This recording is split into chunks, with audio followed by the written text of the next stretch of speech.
Producers, it's 2025. You gotta stop sampling. Get that old shit out of here. Sampling is dead. Sample clearance is too expensive. You can't afford it. No one wants sample-based beats. Of course, this is another sarcastic outro. People expect this at this point. I'm sorry. I just gotta give the people what they want. I love this video. This was just recently posted on Producer Grind 2 days ago. Dylan's there. Forever, forever, forever. Love Dylan. TB Digital's there. I don't think J Beats is there. But they're talking to Sonny Digital. They're talking to him about sampling. Check this out. I feel like it ain't too many of like, I'm gonna say y'all in your generation that's like cutting samples and shit, to be honest. Because I feel like, I mean, honestly, I feel like y'all look at it like, who y'all gonna get a shit to? And how's it gonna get cleared kind of thing? Type shit. Or you mean like who's gonna want to rap over those kind of beats? Either, all of that shit, you know what I'm saying? They probably asking all them questions. They probably feel like it's easier to get beats to like Future and all of them. And not Future specifically though, but those type of beats though, that, you know, them trap beats, I feel like those are easier to place and, you know, than like them sample beats and stuff, you know what I'm saying? Is it easy for you to get stuff cleared? You do something like that with yeah, the label? I mean, with the label, I mean, if you got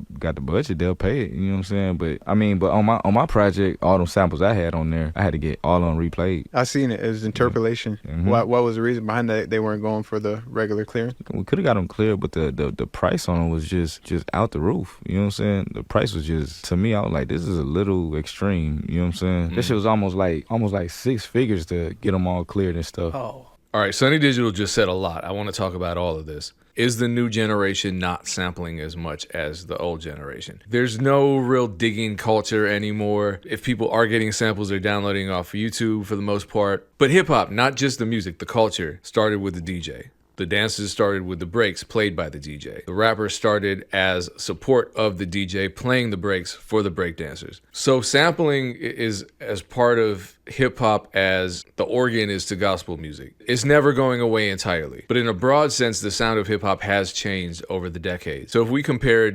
1994 rap albums to 2024 rap albums, it wouldn't even be a question. Virtually all of the beats probably on those 1994 hip hop albums are sample based. However, now we have sample makers who are incredibly popular, incredibly successful. Frank Dukes to Kavi, precisely because they create tracks that sound like old samples without the hassle of sample clearance, because when you have to clear a sample, I'll explain why that's a problem. And there's a Wiz Khalifa track that dropped years ago. Wiz Khalifa is called Taylor Life, I think. This is embarrassing. It's embarrassing because I worked on the song. It was a track that Static Selector had produced for Wiz Khalifa, but they couldn't clear the sample. And the reason why they couldn't clear well, they could clear it, but they were asking for $80,000 to clear the sample. And so they were like, no, we're not going to do it. So my team created an entirely new song to replace the sample. It wasn't a replay. It wasn't an interpolation. It was an entirely new composition and an entirely new master recording so that Static could use that track, keep the same overall feel of the original, and it came out. I don't even remember making this.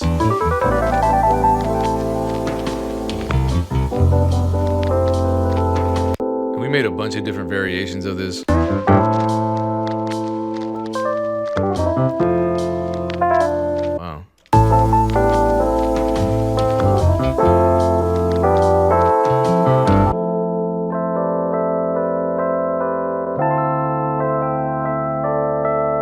Yeah, I don't remember making that, but those were just my parts. I was like super eager to get that project done, so I started working on a bunch of different ideas and then sent them off to everybody else. $80K for sample clearance, unreasonable. And sometimes the samples just get flat out denied. One major case recently was Tracy Chapman versus Nicki Minaj, and I'm glad that, I don't know how to say this, Tracy Chapman is amazing. She's written probably one of the best songs ever, in my opinion. One of my favorite songs. She's an amazing songwriter. Nicki Minaj tried to clear one of her songs that she was going to use for one of her tracks. Tracy Chapman wasn't going for it. She said no sample clearance. But then Tracy Chapman also took it a step further to try to make it illegal to sample without permission, even if the song hadn't been officially published, and that was problematic. So thankfully that part of the case wasn't successful. But now to be clear, it's not necessarily the artist that's holding back the sample clearance process. In the case of the Static Selector and Wiz Khalifa record that we created a new composition for, it wasn't because the original artists were denying sample clearance or because they wanted $80,000 to clear the sample. It was because some venture capitalist bros bought out an old label's catalog and then decided that they were going to make their money back by charging these exorbitant fees for sample clearance, because I guess they just figured that their legacy catalog was going to get sampled, and it was an investment to them. It wasn't a musical thing for them. In Kanye's case, why one of his recent songs was removed from distribution, it was because Donna Summer's estate denied sample clearance. Donna Summer is deceased, so it wasn't her decision. She was not the artist that made that choice. And I want to talk about artist roles in sample clearance and end on a positive note. A lot of us still don't know how sample clearance works. And in that clip at the beginning, the Sonny Digital clip, he brought up the term interpolation. And he said the sample clearance fees that he was being charged for all the samples on his album exceeded $100,000, which is a lot. And so in order to reduce that cost, he had to get those samples replayed. Now, a lot of producers out there, I've seen this narrative, they believe that if they replay a sample, they're free and clear, and they are not. That's not the case. Let me explain. You knew this was coming. Come on. We're not going to talk about the flow of money. We're not necessarily going to talk about royalties here. The reason I keep going back to this chart is because it explains everything you need to know about the music business, from making money, from sample clearance, from collecting royalties. It explains it all. So again, every single song is protected by two separate copyrights, the actual sound recording and the composition. So if I hear a sample, right? If I get a sample on a record and I'm listening to it, what that is a master recording of a composition. So all the notes, all the different parts, all the lyrics, everything in recorded form becomes a master recording or a sound recording. Now, if I want to replay that sample, I need to know what all the chords and the notes are and all the lyrics, etc., and then I replay it and create a new master recording. But what I've done is I've used that same composition, basically the sheet music. Even if there's no sheet music, I could go on YouTube right now and look up a chord progression to a popular soul song and replay it on keys and get a guitarist in here to replay the guitar part and a singer in here to re-sing the lyrics to get it to sound like the original sample. And I'm still infringing on a copyright. I'm not taking the recorded form of that sample. I'm not recording that sample into my DAW and chopping it up and using it. No, I'm recording all of it from scratch except the notes, the melodies, the drum patterns, all of that, because I am using the composition that already exists, that was already written by songwriters to create a new master. The same way if I sit down and play a Beethoven piece and record it, I'm recording a whole new recording. That recording's never existed before until I recorded it, but the song already existed in the form of sheet music, in the form of a composition, an underlying composition. That's why it's called an underlying composition. That means that if I sample a record and I don't replay it, then I'm responsible for clearing the master recording and the composition. Now, the master recording is generally owned by labels. The underlying composition is owned by songwriters and publishers, and that means I have to pay a sample clearance fee here and a sample clearance fee there. However, if I replay the sample, this whole side of the intellectual property coin is eliminated, and I only have to deal with this portion of clearance. That's all. So it might cut my sample clearance costs by half. Now, if I make a beat, here's where things get tricky. If I make a beat, 21 Savage wants to use it. He's signed to Epic, which is under Sony. I am selling the beat on a work for hire basis on the sound recording side to Sony. So Sony is taking all of these rights, and I'm going to retain all of these rights. Now, if there's a sample in that beat, what Sony's going to do is they're going to pay to get it cleared, and then whatever let's say they pay $10,000 to clear the sample. That $10,000 is going to be charged against my royalties. So my royalty account would have to make $10,001 for me to get paid my first dollar. But if I replay the sample, then the label saves money on the master recording side. But remember, labels aren't going to share master ownership with me as a producer. They're not. Maybe in the future they will. I hope they do. I don't like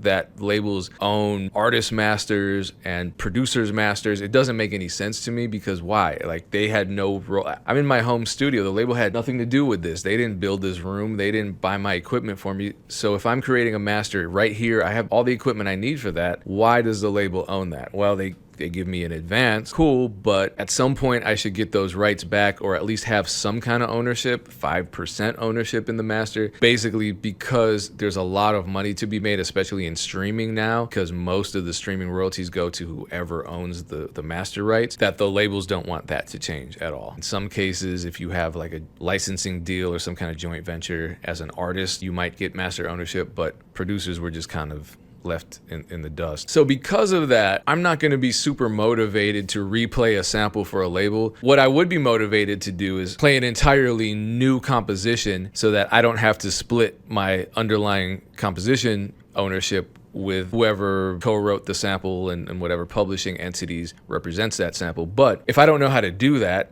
and we need to just get the song out, then there's no point in me replaying the sample unless the record label says, all right, you're going to save us some money on the clearance, we're going to give you an extra $5,000. Otherwise, it's not really worth it, and labels aren't really known for being generous with their money. So in the case of the Wiz Khalifa situation with sample clearance costing $80,000, it made sense for us to create an entirely new song to be resampled by Static Selector so that that song could come out. Otherwise, that was dead in the water. So that scenario made sense. But ultimately, sampling is just stealing other people's music. It is in a way if you don't get clearance for it. And so there's this narrative that artists, true artists, real artists, not these fake ass hip hop producers that just push buttons and sample music and steal other people's shit. They hate sampling because real artists hate sampling. Prince wasn't a fan of sampling, rest in peace. But my thing is always, why would an artist dislike being sampled? Because when they're sampled, they're getting paid. There's a chance that people are going to look up their music and potentially purchase it, stream it, so they're getting extra money. They might be getting extra attention. Some artists don't like the songs, the lyrical content, the sonics, whatever, so then they say, no, we're not going to clear that sample because I'm religious, or this song is too violent, or this song is too vulgar or misogynistic or whatever. I understand that. In general, being anti-sampling, I don't know. I recently just stumbled, as I'm working on making this video, I stumbled on this R&B Money podcast clip with the legend Smokey Robinson. If you don't know who Smokey Robinson is, well, if you don't know who Smokey Robinson is, what the fuck? He's a founding member of the Miracles. They were a Motown group. He's been around for a long time. He had a long solo career. He's still making music. He's a record exec, songwriter, producer. He's done it all. So he's not only a legend and a traditional musician in every sense of the word. Listen what he has to say about getting sampled. I know when the kids first started to sample music and doing all that, people come to me, hey man, they sampled your music, get you upset. No, sample all of mine. Yeah. Sample every song I ever wrote in my life, please. Please. Because when you sample it, that says to me that out of the billion songs that are on earth, that you had a choice of, and plus you a songwriter yourself. Yeah. You chose one of mine. Yes. To incorporate in your music or to be just sing, period.